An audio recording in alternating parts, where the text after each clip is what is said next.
Vampire Weekend kicks off a new series of adventures starring Jodie Whittaker and Mandip Gill as the Doctor and Yaz, respectively. This story is written by Tim Foley, and this is the first time I've found myself purchasing and listening to a Big Finish in years, I believe since Ravagers with Christopher Eccleston. There is something about getting a new Doctor into Big Finish where you just kind of want to dip in there and see what they've got. And that was very much the case for me this time around. I was very curious how Jodie Whittaker would sound as the Doctor in this new portrayal of her, at least written by a new writer, and how that would come across in the audio format. And I was very much delighted that she is the same as before. This does feel to me like a case of if you enjoy Jodie Whittaker as the Doctor and you enjoy Yaz as a companion, you're probably going to enjoy this audio drama. If you're not already fond of these characters, or if you have some sort of a distaste for them from the show, then you're probably not going to get that much new out of this. This does feel to me like the same characters that we have seen on TV,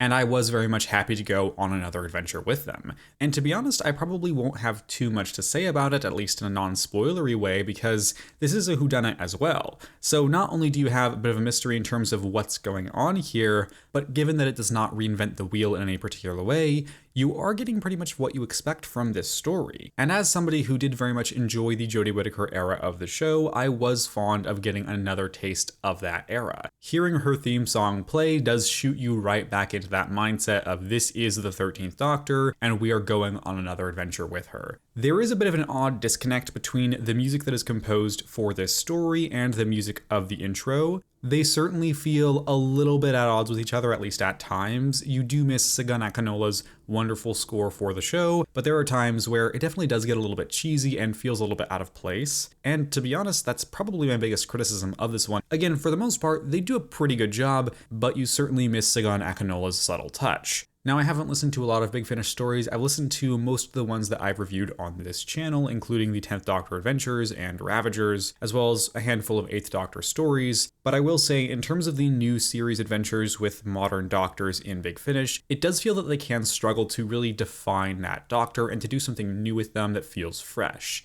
And that is the case this time around. If you never got Vampire Weekend, you would probably be okay. But given my own affection for this era, I was certainly happy to have this story of these two characters bouncing off of one another. And of course, this is decidedly taking place between Revolution of the Daleks and Flux. And so in terms of these characters, you definitely feel a bit of that friction that you see throughout Flux, with them having a good time together, but not fully understanding one another and not fully meeting each other on their own terms. I think that's one of the most interesting parts of this story and of Flux at large that I'm glad to see portrayed further here, not always being able to fully see each other, especially the Doctor with Yaz.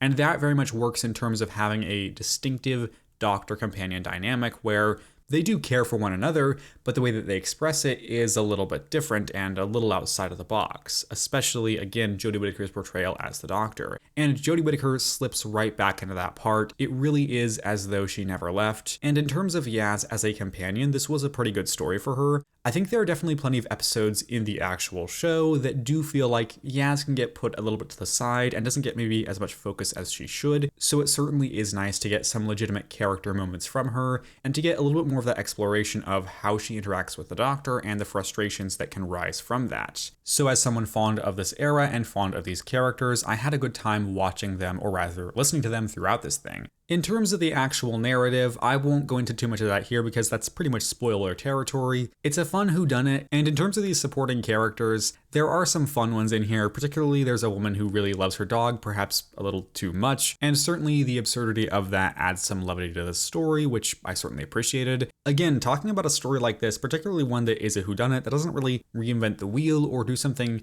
spectacularly new with these characters or with these ideas, there's not much to say about it. I'll say it's effective, I was engaged throughout and satisfied by its conclusion, but not that it did anything particularly memorable. But again, I just had so much fun listening to these characters and going on this adventure with them that Vampire Weekend ultimately left me satisfied and smiling, and Tim Foley's script does service these characters well. In terms of the new series Doctors in Big Finish, Vampire Weekend is pretty par for the course. You can line this up with something like the 10th Doctor Adventures. It's probably even a little bit stronger than something like Ravagers, because Ravagers, you don't have a particularly strong Doctor companion dynamic to really root you in that. But this one, it really is those characters that you're coming to this thing for, or at least that you should come to this thing for, because the story is fine, but it's certainly not going to be remembered as one of the greats. Overall, I had a pretty good time with Vampire Weekend. I was surprised at how well it was able to throw me back into that era and how quickly I got caught up in this story and enjoyed the ride with these characters. I really enjoy Mandip Gill as Yaz and Jodie Whittaker as the Doctor in particular, and this is a solid story that very much fits into what you would expect between her second and third season. It's not completely remarkable, but it is strong and it is fun to listen to, and if these are characters that you enjoyed watching on television, I would certainly recommend checking out their audio adventures. I had a good time with this entry, and I am going to give Vampire Weekend a rating of 7.5 out of 10. And that does it for this brief little review of Vampire Weekend. Whatever your thoughts on the story, feel free to share them down below. Or if you've not listened to it and you've listened to Other Big Finish, I'd be curious what other Big Finish stories you'd recommend. I've probably only listened to 20 or so Big Finish, and given time and money, I'm definitely planning to check out some more.